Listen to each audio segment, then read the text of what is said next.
League of Legends has been through more iterations than most players realise. Now we all know about the modern nightmares like Aphelios' 200 years of collective game design experience, Zoe deleting people from a screen away, and Akshan's kit being a 200-word essay or something. But here's the thing, long before any of these champions existed, back when League was still finding its identity in the alpha, beta and earlier seasons, Riot was cooking up abilities so fundamentally broken that they make the Yuumi look balanced by comparison.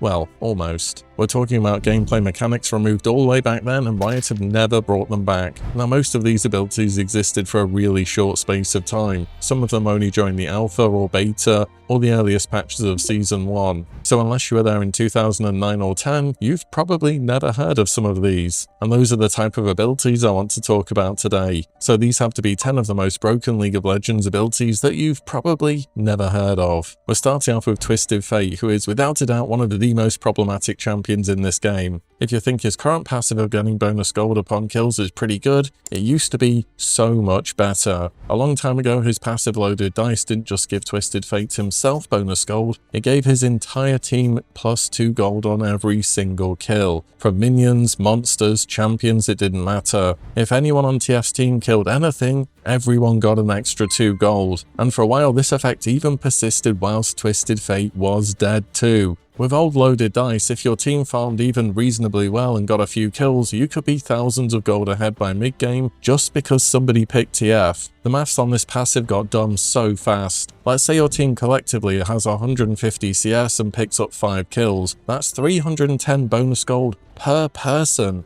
Enough for a 2-tier item component or multiple wards. And again, the TF player was already playing a champion who was really good. It wasn't as though he was a weak champion at the same time. When you picked TF, if you were losing, you were closer to breaking even. When you were breaking even, you were ahead.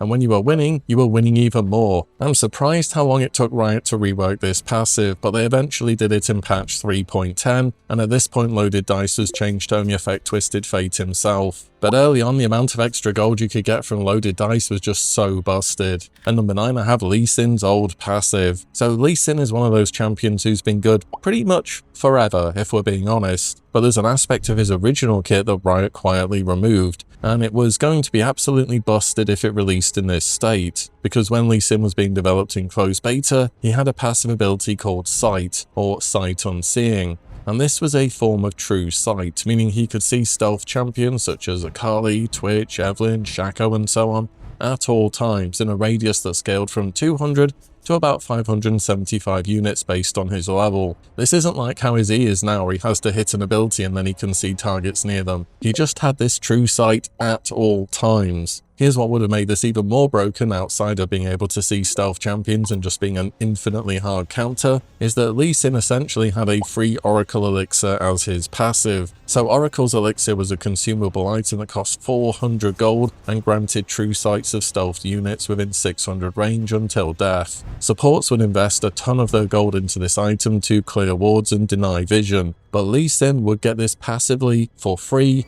permanently, just for existing. He could walk through the jungle, revealing every single ward and clearing it out, and he was already a really strong jungler back then too. So Riot eventually removed this passive and reworked Lee Sin's kit significantly before his eventual release in 2011. But this is one passive ability I'm not surprised that we will never ever see in the game. At number 8, we have an early version of Ryze's ultimate, Desperate Power. Now, Ryze has gone through pretty much the most reworks out of any champion ever, so it is a bit confusing to remember the correct version of the ultimate, but this was one from version 1.0.0.6.1, and during this version, here's what Desperate Power did. All of his abilities dealt 65% of their damage as AoE to enemies near his primary target. This cost no mana and had a 40-second cooldown at rank 3. Now this by itself is already pretty busted, but Ryze's entire kit back then was point-and-click spammy abilities. His Q Overload, W Rune Prison and E Spellflux could all be cast multiple times in rapid succession.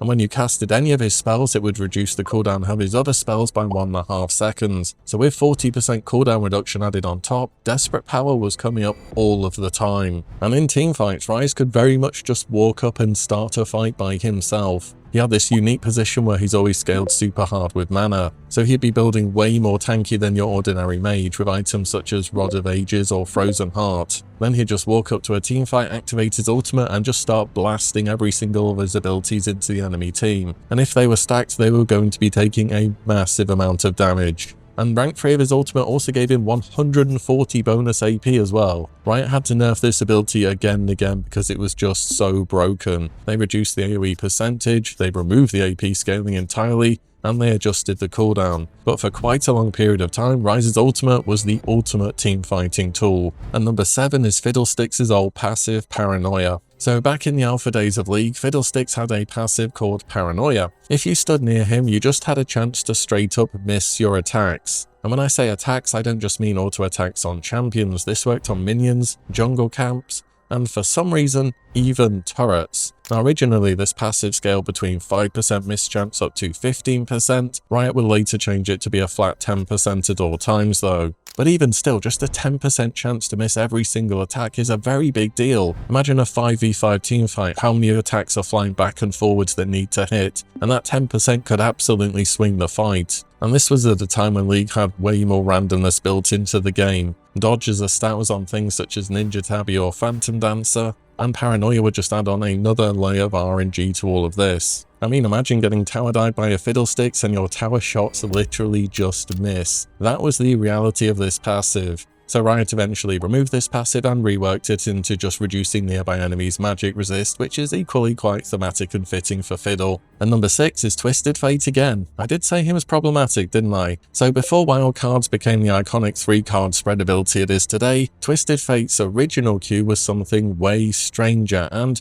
probably more oppressive. It was called Seal Fate, and this was a targeted ability that cursed an enemy, dealing damage over time for a duration that scaled with ranks. And its strongest version, it would deal damage over 7 seconds. But here's the twist. The curse could be cleansed early if the target managed to kill a minion or champion. So think about how this will play out for a moment. You're marked by Twisted Fate, you have this damage over time effect on you. I'm assuming its damage was balanced around you needing to clear it early, so you'd have to go and trade into a minion while he's continually hitting you and maybe pulling their ranged minion aggro as well. Imagine this being a more powerful Mauser Heart E, but you need to kill a target to get rid of it early. I think Riot realized early on that this conditional curse mechanic was a pretty awful gameplay experience though. In teamfights it would have just been average, and in lane it would have probably been a nightmare to deal with. And the thing that really makes me think this would have been busted is, we've never seen an ability work like this again. So you have to assume killing something early to end an effect early is just not a healthy gameplay pattern. And number 5 is Soraka's old W, Infuse. So Soraka's always been iconic in League of Legends as a healer type champion, which we have very few of within the game. But Soraka's old Infuse wasn't just about healing, it was about mana restoration as well.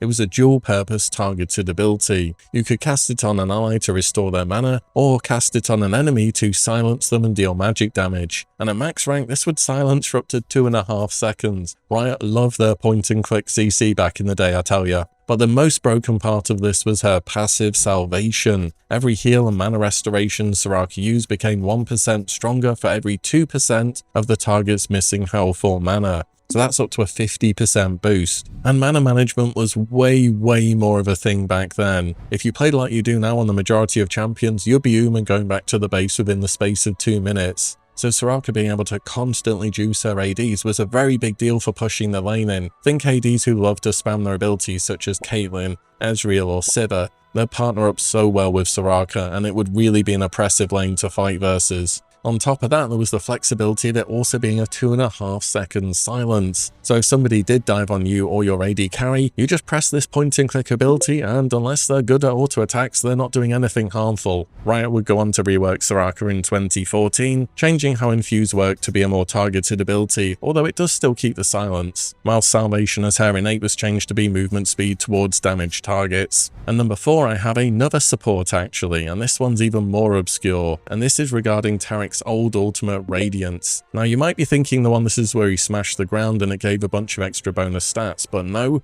there is an even older version of Radiance. This used to be a toggled ability that gave Taric himself 30, 60 or 90 bonus attack damage depending on rank. Allied champions within range would gain 50% of that bonus, and allied minions would also gain about 17% of that bonus. And when you start to add up the gold efficiency of all this AD across your team and minions, it actually gets quite significant. Imagine a Taric's pushing down the lane with his team and he's constantly toggling Radiance on to empower minions and allies so they can get through the turret even faster. On top of this, Taric also still had his point and click stun back then from his E, and he used to have a passive where he would restore mana based upon his auto attack damage. It's almost like Riot wanted him to be a bit of a solo laner at some point in time, but back then he was still quite firmly in the support role, and equally back then your support wasn't auto-attacking minions pretty much ever. There weren't items where you could share gold with your lane partner then. So Riot eventually gutted this version of Radiance and turned it into an ability that gave Flat's amount of AD and AP for 10 seconds. That's the one where he smashes his hammer into the ground and then just gives a bunch of bonus stats. But before that, I think this old ultimate sounded quite interesting, albeit perhaps a little bit out of place on Taric's kit. At number 3, I've got something from Dr. Mundo. And this sounds almost fake, but it isn't. Dr. Mundo's original Q ability was an AoE taunt that forced everyone within 350 units to attack him for up to 3.5 seconds at max rank, and it had a 13-second base cooldown. The closest thing we have to this today is Galio's taunt, but that extends in range as it's casted, and it also slows him massively, and even then it's a very powerful ability. With Mundo's old Q in Sight Rage, he would just press the ability and everyone within a pretty decent range would have to attack him, and with 40% cooldown reduction, the 13-second base cooldown became 7.8 seconds, so you could have about 50% uptime on this AoE taunt. Alpha Mundo was so different from what we have now, and even different from the old version of Dr. Mundo, which you're probably more familiar with from released League of Legends. And in fact, there's going to be something else from this old version of Dr. Mundo too, which equally did not make it into the game because it would have been way too broken, but I'll save that for a moment. At number 2, I have LeBlanc's old Q, Sigil of Silence. Now, reading back through this, I genuinely can't believe how long Riot left this in the game. It feels like when I do these retrospective videos, things are changed super early on in seasons 1 to 3, but it was patch 4.10 before Riot finally got rid of this ability. Now, LeBlanc's Q has always worked in a pretty similar way. You'll press Q, it'll mark the target, you hit them with another spell, and it does some more damage. However, unlike Sigil of Malice now, Sigil of Silence, well, I mean the clue's in the name, it silenced you.